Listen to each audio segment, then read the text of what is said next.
We turn our attention next to a story that should really have gone away ages ago. It was in the 2019 manifesto, would you believe? Who can remember who was the 2019 general election fought between? Anybody? Bueller? Who's the 2019 manifesto election? And I think the 2017 one as well. Theresa May pledged to get rid of no-fault evictions. When was that one? Was that 2017? And then by 2019, it was Johnson. If only there was a book that just detailed all of this period of British history in forensic and best-selling detail. I guess someone's going to have to write. What's that you say? Someone already has? Oh, gosh. It definitely contained no-fault evictions. No-fault evictions were definitely in the 2019 manifesto, and I think they might have been in the 2017 manifesto as well. And yet, you have a situation yesterday in the House of Commons where they managed to pass legislation which appears to have annoyed absolutely everybody. There are two camps here. Let me begin. Shall I tell you the way this works? If we turn our attention towards rental, I like conversations about rental because they're nuanced and complicated, and a lot of people refuse to accept that. So, regardless of how I conduct the next 10 minutes of introduction, I will get accusations of both portraying all landlords as being venal and corrupt, and I'll also get accusations of being a fully paid up member of the owning classes who's happy to profit at the expense of ordinary hard-working people, because it's nuanced, right? I joke off air sometimes, listening to other programmes. I joke off air about the world's smallest violin. Oh, won't somebody think of the landlords? But if you're a landlord, and in the last couple of years, and this, of course, perhaps explains why that 2019 manifesto pledge remains undelivered, if Liz Truss and other factors have seen the mortgage payments you make, the mortgage repayments you make on a property that you let out go up by 50%, say, then you cannot but pass on some of that to your tenants. And if your tenants can't afford it, then you can't really sustain their tenancy. If you are going to be landlording at a loss, then you need either to get rid of your property or to replace the tenants who can't afford the new rent with tenants who can. I hate that, by the way. And under my glorious rule, you would have to put your income from rentals into some sort of fund from which, if the economic, you'd have to put some of it into some sort of fund from which you would be able to make up shortfalls in future rents from profits on past rents.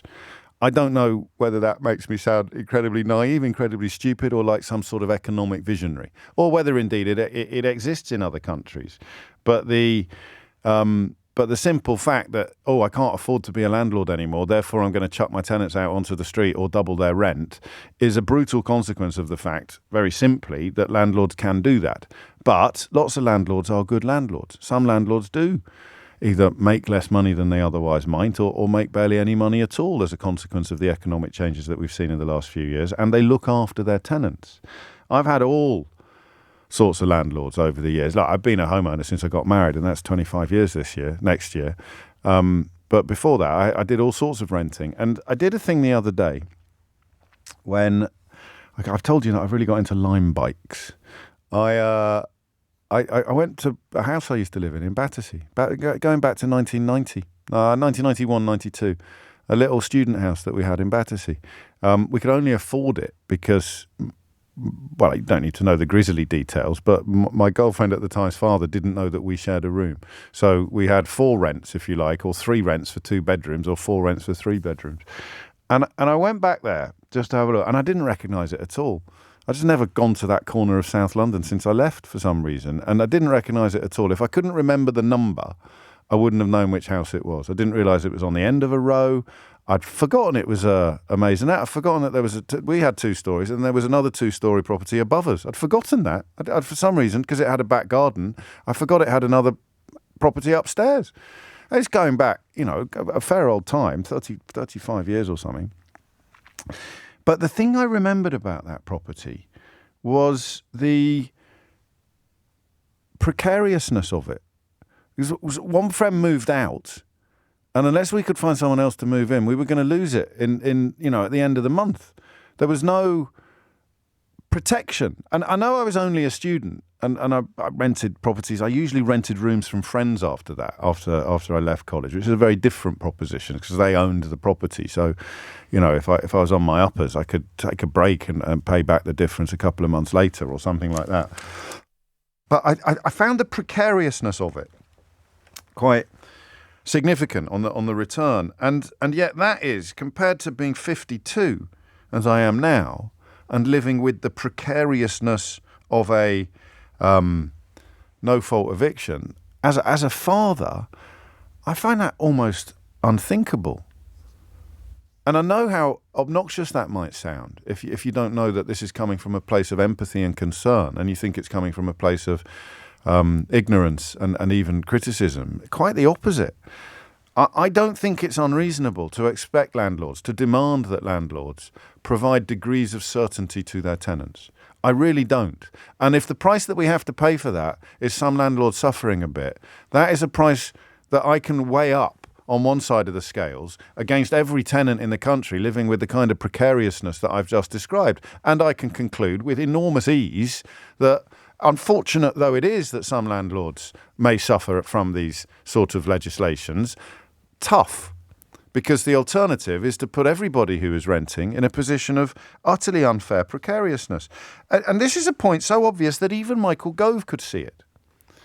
Michael Gove, that put his name to these plans to reform rent, and who earlier this week, as Oliver Dowden didn't seem to understand in the House of Commons yesterday, but as Angela Rayner repeatedly pointed out, they've essentially abandoned the protection of tenants, the protection of renters from no-fault evictions. And the Tory party is such a hot mess at the moment that they actually have people rebelling against, they have people complaining about the legislation when it was being assembled from both sides of the argument. One Conservative MP called the bill a betrayal because it didn't bring in a ban on no-fault evictions. It agreed to a delay on any ban on no-fault evictions or a requirement for a minimum 6-month tenancy. So if you move in January, you can't get chucked out in March if you've kept up your side of the bargain. But other Tory MPs, this is from the same party who are landlords and who get to legislate on what laws... I mean, that's a bit uncomfortable as well, isn't it? What's that? You say, how many properties does Jeremy Hunt own? He owns half of Surrey. Not literally. It's a figure of speech. But he owns so many properties, he forgot he owned 12. Do you remember that? I think, was it the Register of Members' Interests? Oh, yes, you're quite right. There's another 12 flats in Surrey.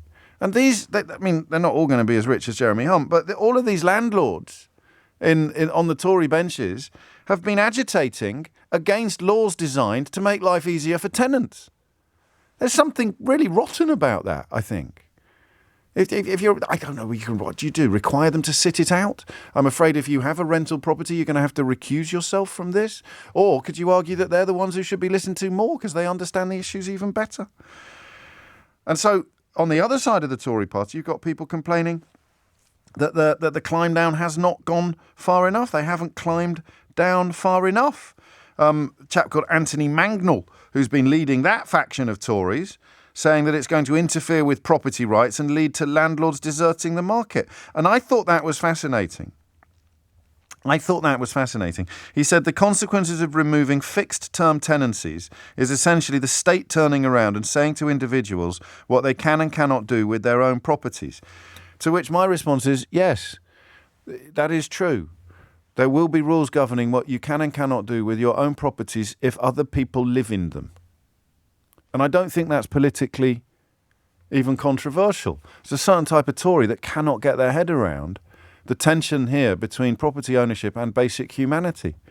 You can't tell me what to do with my own property. I've got 48 children living in a hole at the bottom of my garden. And absolutely, you just say, no, there's property and there's property. There's property that is an asset.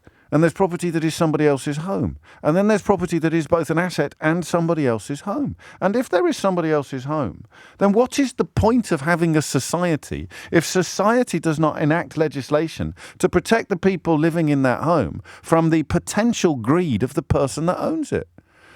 or from the whimsy of the person that owns it, or from the cruelty of the person that owns it. It's not outlawing landlording, although there might well be a case for that. It is simply saying that you cannot chuck those people out because you've suddenly lost a bit of money on the horses, or you can't afford to be a landlord, I would argue, if you can't afford to provide a fixed 6-month tenancy. If your financial arrangements are so delicate that 2 months of receiving no rent will mean that you can't afford to keep the mortgage payments up on the house, then you've got no business being a landlord. Now, I know that this in some ways pushes the privilege of being a landlord back towards the very wealthy and takes it away from the middle classes and the retired people doing it as an investment. But again, I cannot really get my head around why I'm supposed to worry about you more than I worry about the family over there that are going to be out on their arse because the landlord has done his sums wrong or endured a little bit of bad luck.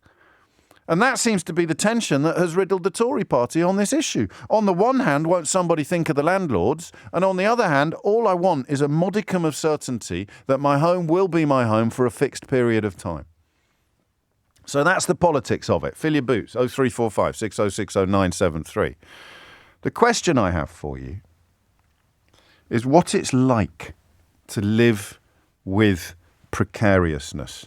What it's like to, and I mean this high-level precariousness. We're all, what do they say? We're all 2 paychecks away from oblivion, or, working out what will happen if the wheels fall off. How long will you have?